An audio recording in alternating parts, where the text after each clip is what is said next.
Hi guys, welcome to the YouTube channel of Legal Edge after college. मैं हूं मानसी और आज मैं आपके साथ डिस्कस करूंगी कि इंडियन इंस्टीट्यूट ऑफ लॉ कैसा है, वहां से एलएलएम करने के क्या फायदे हैं और वहां से एलएलएम करना चाहिए या नहीं करना चाहिए।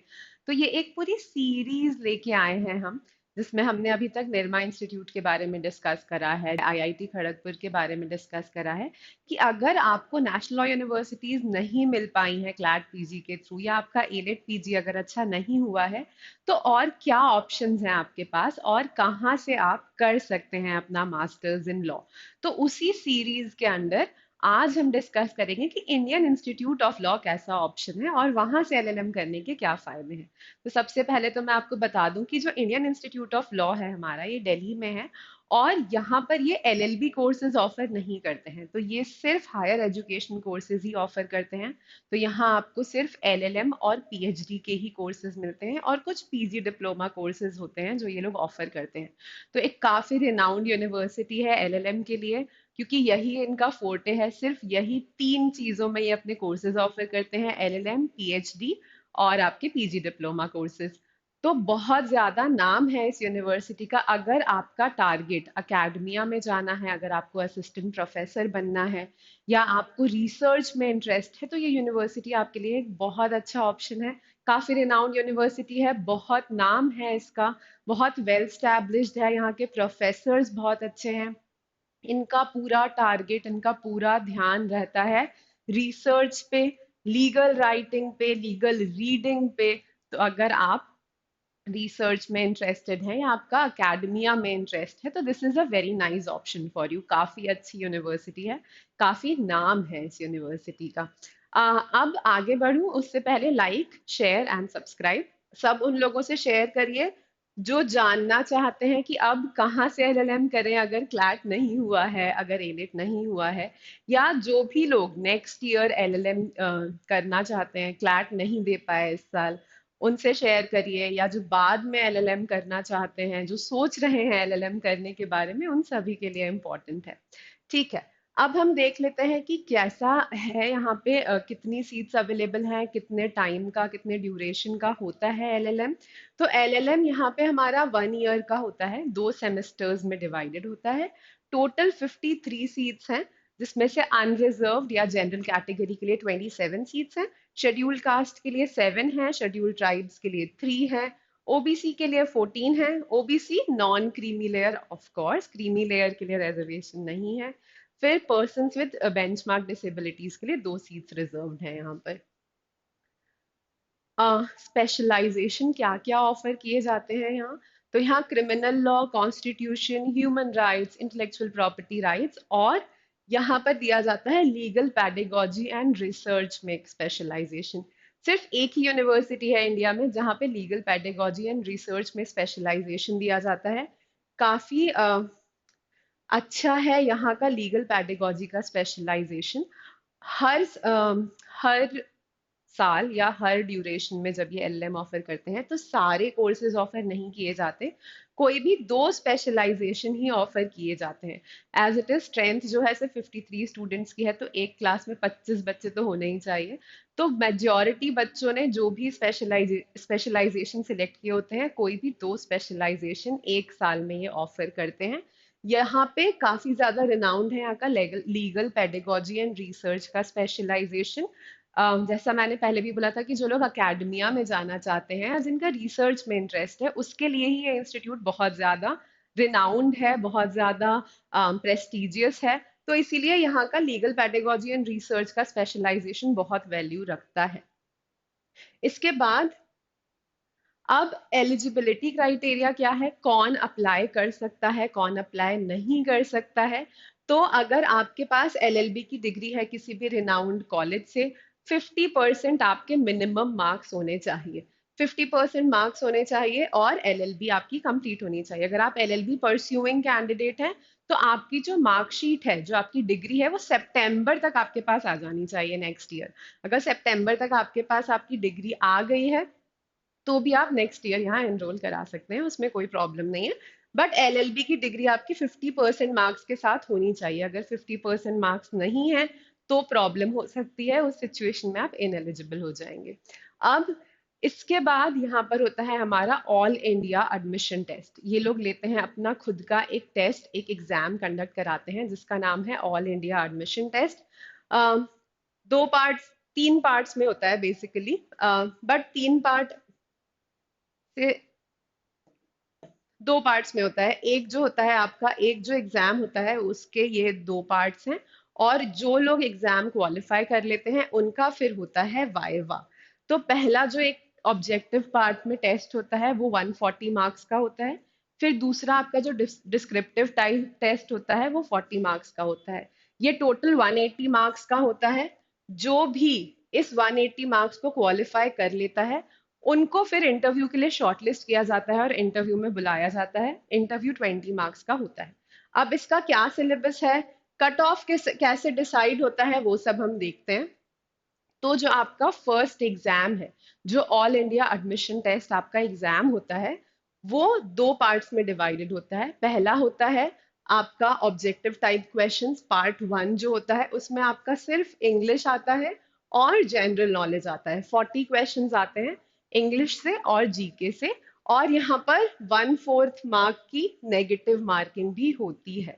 अगर आपने गलत आंसर दिया है तो 0.25 नेगेटिव में जाएगा, सही दिया है तो +1 मिलेगा।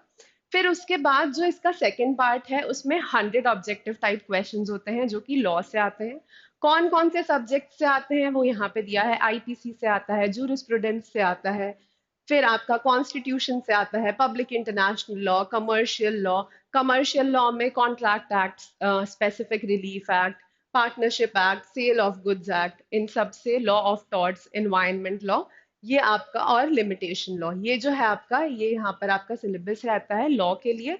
बहुत ज्यादा वाइड सिलेबस नहीं है, गिनती के 7-8 सब्जेक्ट्स हैं, which is very easily doable, और एमसीक्यू पैटर्न पे रहता है। उसके बाद सेकंड पार्ट जो आपका होता है, तो ये फर्स्ट आपका ऑब्जेक्टिव पार्ट हो गया, जो 140 क्वेश्चंस हैं वो ऑब्जेक्टिव पार्ट में हो गए। इसमें +1 मिलता है राइट आंसर के लिए और -0.25 मिलता है आपको इनकरेक्ट आंसर के लिए। फिर उसके बाद जो सेकंड पार्ट होता है पेपर का, या पार्ट 3 होता है पेपर का, वो सब्जेक्टिव टाइप होता है। इसमें 40 मार्क्स का सब्जेक्टिव टाइप पेपर होता है जिसमें आपको 150 वर्ड्स में आंसर्स लिखने होते हैं। 4 क्वेश्चंस होते हैं, 10 मार्क्स ईच, हर क्वेश्चन 10 नंबर का होता है, और आपको 150 वर्ड्स में हर क्वेश्चन का आंसर देना होता है। इसके बाद यहाँ पर ऑब्वियसली कोई नेगेटिव मार्किंग नहीं होती, क्योंकि डिस्क्रिप्टिव पेपर में कोई नेगेटिव मार्किंग नहीं हो सकती। ये जो टेस्ट होता है आपका, ये लीगल राइटिंग का टेस्ट होता है। जैसे कि तीसरी बार बोल रही हूँ कि इंस्टीट्यूट रिनाउंड है लीगल राइटिंग के लिए, लीगल रिसर्च के लिए, इसलिए अपने एडमिशन टेस्ट में भी ये एक लीगल राइटिंग का टेस्ट लेते हैं। अब जो पेपर होता है वो होता है आपका इंग्लिश में। पेपर सिर्फ इंग्लिश में होता है। पेपर की ड्यूरेशन होती है, duration of the exam is 2.5 hours, 2.5 घंटे मिलते हैं आपको एग्जाम देने के लिए। 2.5 आवर्स का होता है ये एग्जाम, और सिर्फ इंग्लिश में होता है ये एग्जाम।